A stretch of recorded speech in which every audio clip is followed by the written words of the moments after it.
Hi guys, Maikeru here. This is my loot from 50 Giant Mole on hard mode.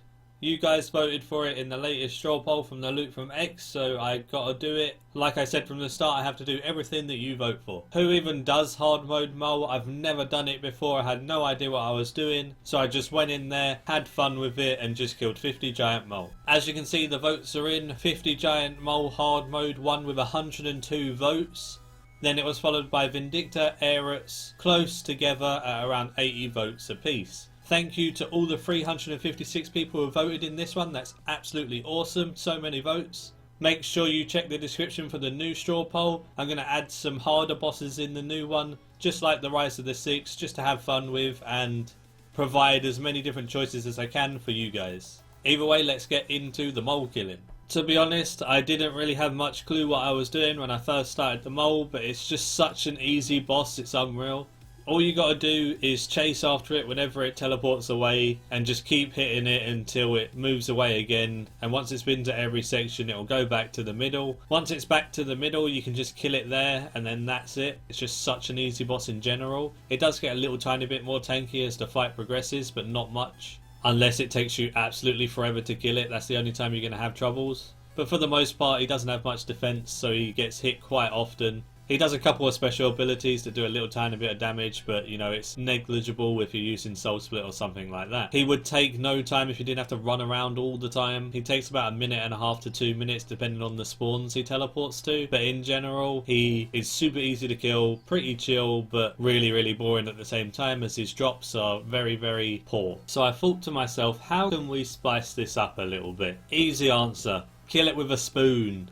So I went down there with my spoon, couldn't use nearly any of the abilities on my ability bar, and I should have probably have changed it before I started, as I was very limited of what I could actually do on him. But it's actually really surprising how much just turmoil and overloads allowed me to constantly hit on him, even with this really bad weapon. Don't get me wrong, I was hitting such low amounts on him, but I didn't miss too often. And just out of the pure fact of me being able to deal that little amount of constant damage was enough to make me get this kill. At least Giant Mole hard mode can be hard if you're killing it with a spoon, I guess. But all in all, it was actually kind of easy with a spoon as well. He's starting to get really tanky now. Don't... Wow. It's going to have to be a kite and run time. Run. Just gotta stick my bleeds on him and run. Come on. One more bleed. Now just run. Oh, I got him. Not even close, boys. Not even close. Now I should really get away before the little moles kill me. Learning from my previous mistakes, I knew a spoon just wasn't good enough, so I had to use my Jubilee flag. I also changed my action bar around a little bit just to make it a bit easier. I thought I'd actually use my brain for this one and put Protect from Melee on instead of Soul Split, because I'm dealing literally no damage. There's no point in having Soul Split on because it wasn't healing me for anything. This, the new action bar and the Jubilee flag being a little bit better than the wooden spoon, made this kill way easier. So if you're going to kill the Giant Mole, the spoon's okay, but I'd upgrade it to a Jubilee flag if you can. Plus then once you killed the mole you can stick the flag in him and just assert your dominance, so that's also a really good plus side of having the flag. But as you can see at the end, it was pretty easy. I had loads of sharks left with the Jubilee flag, so that's always a good sign. I thought I'd call in a friend to help me with this one. Considering the wooden spoon done 48 damage, this mouse toy that we're going to be killing it with does 9. Probably the least damaging weapon I could find, so I thought I'd get a friend with a mouse toy as well so we could smack this mole up. So me and my friend Jack were just smacking up the mole with our mouse toys. It was actually quite effective with 2 people. I don't think I could have done it with a mouse toy on my own, just because of how long it would have took. I probably would have run out of food. So it's a good job I called in the cavalry at this point. But it just goes to show the power of turmoil and overloads is just so awesome. It's just such a good thing to have. Just, it doesn't even matter what weapon you're using half the time. It makes the accuracy absolutely insane on most weapons. I barely even missed with this weapon on the giant mole. There was a couple of times it looked a bit dangerous for us too when we were killing the mole, but we managed to get the kill pretty smoothly with quite a lot of sharks left, so that's always good. Once the mole got to the last phase, he became so tanky just because of how long it took us to kill him. So it literally took us 7 minutes to kill the giant mole with 2 people when Araxor takes that amount of time. So I wouldn't advise using the mouse toy, but it was fun either way. Plus it just goes to show that Jack got his first giant mole hard mode kill in absolute style. You're welcome.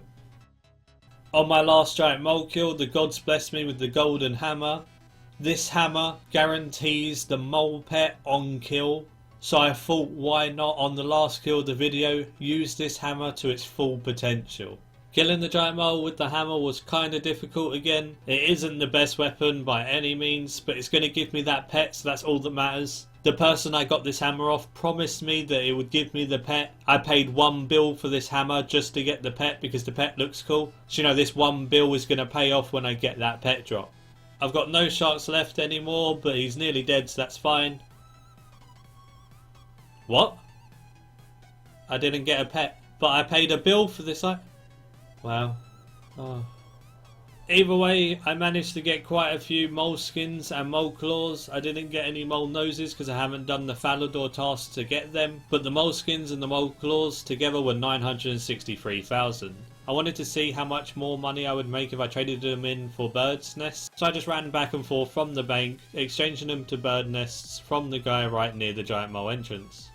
Once I had exchanged them all for nests, all I had to do was take out the seeds and then crush them, because then I could price check all of the seeds and the crushed nests and see what ones were worth more money and whether it's worth trading the mole skins and the mole claws and the mole noses if you get them for birds' nests. As you can see, the price check of all the seeds and the nests was 1,264,000 GB, which means I made around 300k just trading them in. It took me a good 5 to 10 minutes to trade them in, but the 300k is probably worth it. So it could even be a hidden money making method, trading the skins and the claws in from the GE to make money that way.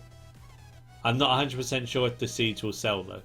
So including all of the drops from Giant Mole, I managed to make 2,490,000 GB. It took me about 2 hours to get all of these kills, so it's not very good money per hour, but I guess it can be alright if you're starting out and you're just doing bossing for a bit of fun and a bit of experience just with a couple of mechanics. So 1.25 mil an hour isn't the best, but it's not the worst.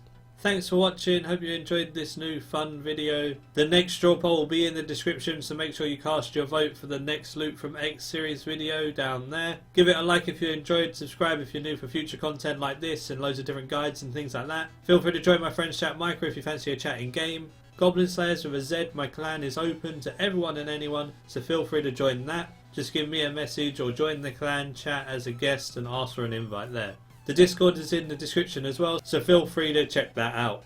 And until next time, see ya.